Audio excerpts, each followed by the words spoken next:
Hey, it's Don at DG Recruit. Today, I'm going to share with you a segment about what recruitment success can look like if you can grasp this one concept, which is really leveraging what little information you have and making the most of it.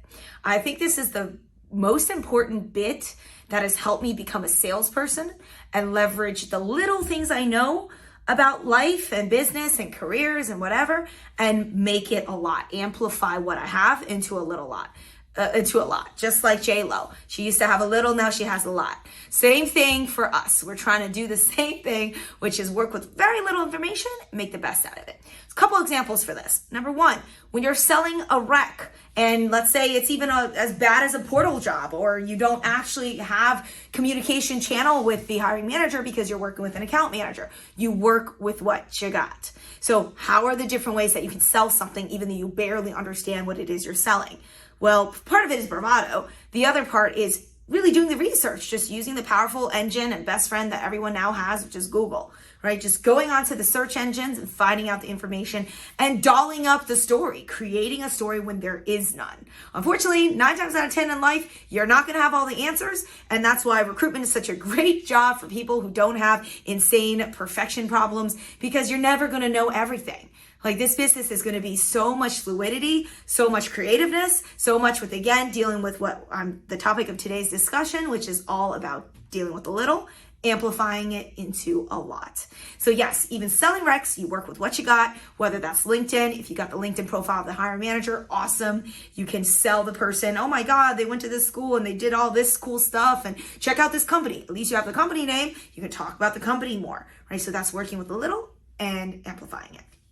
Another example is training. So training, lots of people just get like a basic training. I was at a large agency for 5 years, and in my first year and continuing, we've always had trainers. The trainers themselves are not actual recruiters that's become top billers. Actually, a lot of my best mentors, a lot of people I learned the business from, I just like listen to some of them say different things, right? You can watch them, you can kind of understand their methodology, but you're standing on shoulders of giants. You're not just going to stop at where other people are at. You're going to take what they've taught you and keep going, taking it to that next level. So deal with people who are better than you, who are producing at the highest levels. Those are the people you want to become friends with. And that's another thing that I was very strategic about in my career, was to politically keep that in mind, is that I want to make friends with the top billers, because my goal is to become a top biller. I want to do what they do. I want to eat what they eat. I want to read what they read. I want to follow them because they know what they're doing and they're proving it through their success in the billing leagues. So that's another thing too, is like whatever they tell you to do during training, think about it. Don't always rely on it, and innovate upon it. Because what I start off with, people are like, here's your introductory statement. You should talk about your company. You should talk about yourself. Yes, you should always know what you're going to sell, but really you're going to come up with those sales points differently. You're not going to just use your introductory statement, and very rarely have I had to actually launch into an introductory statement. And obviously when you're cold calling people, you're not going to start off by saying, hello, do you want to listen to me ramble on for like 5 minutes about my introductory statement? That's not going to keep people interested. So it's more about learning what works, improving upon it, and being creative and leveraging your commerciality and your own thoughts and your own methodology, your own style. Leverage that and utilize that to drive your business forward. Because again, you can't rely on anyone else's word for it. You have to come up with your own ability, your own style that you can get things done.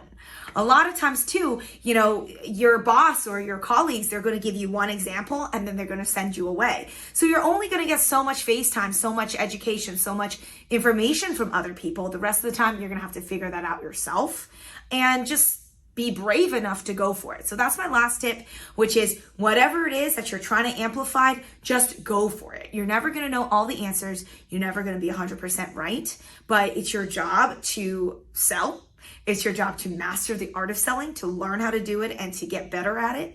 So you're not going to get started doing that if you're too ashamed or you're too scared or you're too worried about your PC-ness or your correctness or your degree of accuracy. If those things are all of concern, then recruitment's going to be a really uncomfortable and difficult job for you, because our job, again, is dealing with very little information and amplifying it. That includes your personal background as well. You're going to have to tell your personal story and amplify what little confidence you have and increase that to the maximum amount so that people take you seriously, that you feel good about yourself, that you feel worthy of speaking to people who are much more accomplished than you are, right? When a lot of us start in this career, we're 20, 22, 23, 24, 25, we're early in our careers. And you may feel like a fraud because you're consulting people who are double your age, who are making triple, quadruple, 10 times the amount of money you're making, and who are you to tell them what to do with their life? Well, this is where making a lot out of a little really comes into play again, because you have to work with what you got. You're not going to be able to get from 0 to 60 without going through this journey of amplifying your capabilities, of feeling confident, and growing your self-belief.